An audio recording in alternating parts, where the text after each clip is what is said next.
नमस्कार विद्यार्थी मित्रांनो, डॉक्टर सुशील स्पॉटलाईट या आपल्या यूट्यूब चॅनलवर तुमचं सर्वांचं स्वागत आहे. या लेक्चरमध्ये आपण 4 नोव्हेंबरचा जो स्पॉटलाईट डेली आन्सर रायटिंग चॅलेंजचा प्रश्न आहे त्यासंबंधीचं डिस्कशन करणार आहोत. तत्पूर्वी डॉक्टर सुशील स्पॉटलाईटला टेलिग्रामवर फॉलो करण्यासाठी डिस्क्रिप्शनमध्ये लिंक तुम्ही वापरू शकता. फेसबुकवरही आपला ग्रुप आहे, तिथेही फॉलो करू शकता. स्पॉटलाईट रायटिंग फोरमच्या ॲक्टिव्हिटीजमध्ये इनरोल करण्याकरता त्यासंबंधीची जी काही इन्फॉर्मेशन आहे ते तुम्हाला spotlightratingforum@gmail.com या मेलवर मिळेल. डेली आन्सर रायटिंगचा प्रोग्राम असेल किंवा वीकली एसे असेल, MPSC करता पण मराठी आणि इंग्रजी एसेचा प्रोग्राम आहे, तर त्यासाठी इनरोल करण्यासाठी तुम्ही spotlightratingforum@gmail.com वर मेल करू शकता. आता आजचा प्रश्न बघूयात. आजचा प्रश्न तुमच्या समोर आहे. GS1. आता खरं तर हा प्रश्न जो आहे ना तो थोडासा चेंज झाला तर GS3मध्ये पण जाऊ शकतो. Before the next health crisis Indian society must urgently confront air pollution, global warming, strengthen health system. Comment. आता बघा, एकतर इथे इंडियन सोसायटी आहे आणि इंडियन सोसायटी तुम्हाला GS1मध्ये ओके, पण याचा थोडंसं जर अजून याच्यामध्ये चेंजेस झाले की इंडियन सोसायटी हा शब्द काढला किंवा असा प्रश्न पण तुम्हाला एन्व्हायरमेंट आणि त्याच्याशी रिलेट करून GS3मध्ये सुद्धा विचारला जाऊ शकतो. तुम्ही जर GS1 to 3चे पेपर बघितले तर तिच्यामध्ये GS1 आणि GS3 याच्यामधले बरेचसे प्रश्न असं वाटतं की हा प्रश्न दुसऱ्या पेपरमधून आला की काय, पण याच्याकरता तुम्ही सिलेबस प्रॉपरली बघणं फार गरजेचं आहे. तर तीही एक गोष्ट लक्षात ठेवा, बऱ्याचदा हे कन्फ्युजन होतं. आता हा जो प्रश्न आहे, before the next health crisis Indian society must urgently confront air pollution. आता बघा याच्यामधले कीवर्ड्स कुठले कुठले आहेत. आता काही लोकांनी जी उत्तरं लिहिलेली आहेत तर ते सलगच लिहायला सुरुवात करतात, तसं करू नका. तो प्रश्न 2 वेळा वाचा. याच्यातले कीवर्ड्समध्ये काय येतं, एक तर इंडियन सोसायटी आहे. ओके, म्हणजे ह्या सगळ्या याच्यामध्ये इंडियन सोसायटीचा रोल तुम्हाला प्रॉमिनंटली लिहिणं अपेक्षित आहे. एअर पॉल्युशन म्हणजे काय, हवेचं प्रदूषण जो आहे हा एक कीवर्ड आहे तुमचा. त्याच्यानंतर पुढचं आहे ग्लोबल वॉर्मिंग, हा एक कीवर्ड आहे. आणि स्ट्रेंथन द हेल्थ सिस्टीम म्हणजे जी काही आपली आरोग्य व्यवस्था आहे ती अजून चांगल्या पद्धतीने कशा उभी करता येईल आणि तिच्यातले जे काही लूप होल्स आहेत जे आपल्याला कोविड-19ने दाखवले आहेत ते कसे दूर करता येतील. सो तुमच्यासमोर एकूण 4 कीवर्ड्स आहेत आणि याच्यामध्ये पण जो महत्त्वाचा कीवर्ड आहे की इंडियन सोसायटी आणि मग air pollution, global warming, strengthen health system. तर आता हेल्थ सिस्टीम आहे, ग्लोबल वॉर्मिंग, एअर पॉल्युशन, ह्या तिन्ही कीवर्डवर तुम्हाला काम करत असताना इंडियन सोसायटीचा त्यातला रोल मेन्शन करणं हे फार फार गरजेचं आहे. आता हे लिहित असताना सगळ्यात बेसिक आहे की नेक्स्ट हेल्थ क्रायसिसबद्दल बोललं जातं आहे.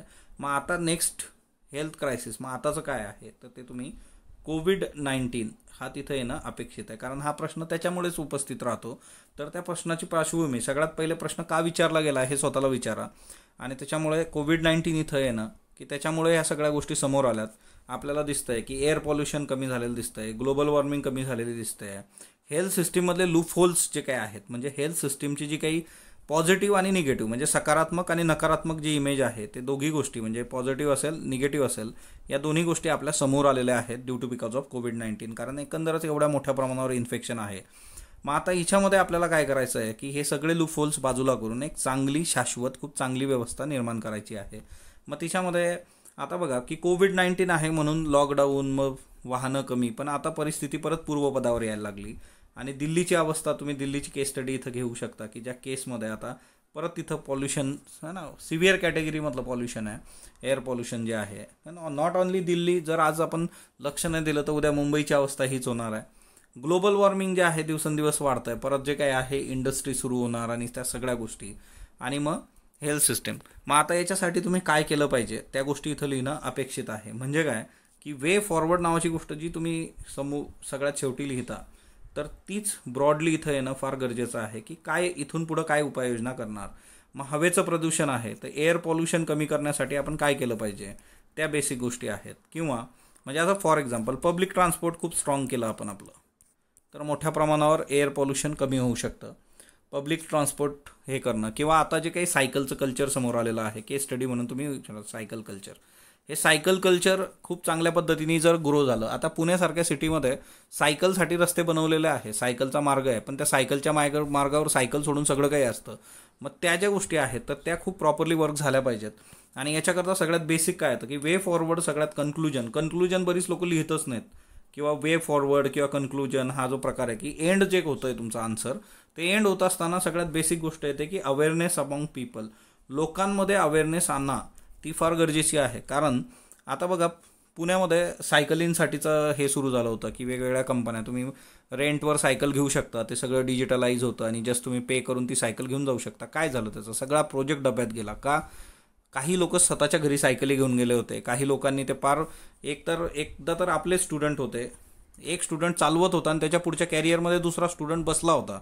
म्हणजे एकतर अवेअरनेस फार महत्त्वाची आहे की हे जे सगळे रिसोर्सेस आहेत, ॲसेट्स आहेत, हे फक्त आणि फक्त काय गव्हर्नमेंटचा पैसा नाही आहे, आपल्या पैशातून आले, आपल्यासाठी आहेत, है ना. तर त्या गोष्टीबद्दल अवेअरनेस आहे ना, म्हणजे तुमचं सगळंच की ग्लोबल वॉर्मिंग असेल, म्हणजे या सगळ्या प्रश्नांची उत्तरं तिथंच येतात. त्याच्यानंतर एक मेजर आहे की हेल्थ सिस्टीम जी आहे, तर हेल्थ सिस्टीममध्ये व्यवस्थेला थोडं जास्त रोल इथं आहे. म्हणजे बघा की हेल्थ सिस्टीमच्या बाबतीमध्ये व्यवस्थेचा रोल का वाढतो की आपले जे गव्हर्नमेंट हॉस्पिटल्स आहेत, म्हणजे जो डिफरन्स आहे की एकीकडे गव्हर्नमेंट आहे आणि दुसरीकडे काय आहे, प्रायव्हेट आहे. 2009मध्ये UPSCनी एक एसे विचारला होता, ज्यावेळेस स्वाईन फ्ल्यू आला होता बघा, त्यावेळेस ती साथ होती आणि स्वाईन फ्ल्यूच्या वेळेस UPSCने विचारलं होतं की आपली जी हेल्थ सिस्टीम आहे ती फक्त गरिबांसाठी आहे, श्रीमंत लोकांना जर तिथं जायचं असलं आणि चांगल्या पद्धतीची ट्रीटमेंट किंवा त्या फॅसिलिटीज तर त्या तिथं नाही आहेत. आणि त्या पद्धतीनेच तो एसे विचारला गेला होता. बऱ्याच लोकांनी लिहिताना पण तो गडबड केली होती तिच्यामध्ये, तो अर्थ प्रॉपरली वर्क झाला नव्हता. असं वाटलं होतं की हे गरिबांसाठी नाही, श्रीमंतांसाठी. पण गव्हर्नमेंट हॉस्पिटल्स तुम्ही बघा की तिथं एखाद्या म्हणजे आता जर रतन टाटांना ॲडमिट व्हायचं झालं ससून हॉस्पिटलमध्ये किंवा कुठल्याही जिल्ह्याच्या रुग्णालयामध्ये, तर त्या केसमध्ये जाऊ शकत नाही. आणि त्यांना ज्या फॅसिलिटीज पाहिजे किंवा कुठलीही एखादी व्यक्ती सो कॉल्ड चांगलं इन्कम आहे, तर त्या व्यक्तींसाठीच्या त्या सुविधा नाही आहेत. मग ती एक गोष्ट आहे की हेल्थ सिस्टीम किती स्ट्रेंथन करणं, मग त्याच्यासाठी जे काही फंडिंग असेल, रिव्हेन्यू असेल आणि त्या सगळ्या गोष्टी आपल्याला इथं वर्क करणं फार गरजेचं आहे. मग हे 3 जे महत्त्वाचे कीवर्ड्स आहेत आणि त्यातल्या त्यात इंडियन सोसायटीचा तिच्यातला जो काही मुद्दा आहे आणि लोकांनी पण प्रायव्हेटकडे त्यांचा ओढा जास्त आहे, ॲटिट्यूड जो आहे ना हेल्थ सिस्टीमच्या बाबतीमध्ये. लोक सरळ म्हणजे ज्याचं इन्कम म्हणजे रोजचं है ना सकाळ संध्याकाळचं कसं तरी चालू आहे, ती व्यक्ती पण गव्हर्नमेंट हॉस्पिटलमध्ये जात नाही.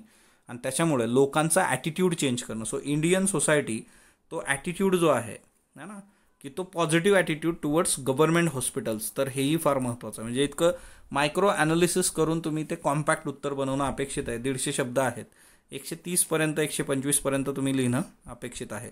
तर सर्वांसाठी एक गोष्ट आहे की तुम्ही नंबर ऑफ एक्झाम्पल्स आणि तेही थोडे वेगळे एक्झाम्पल्स त्याच्यावर काम करा.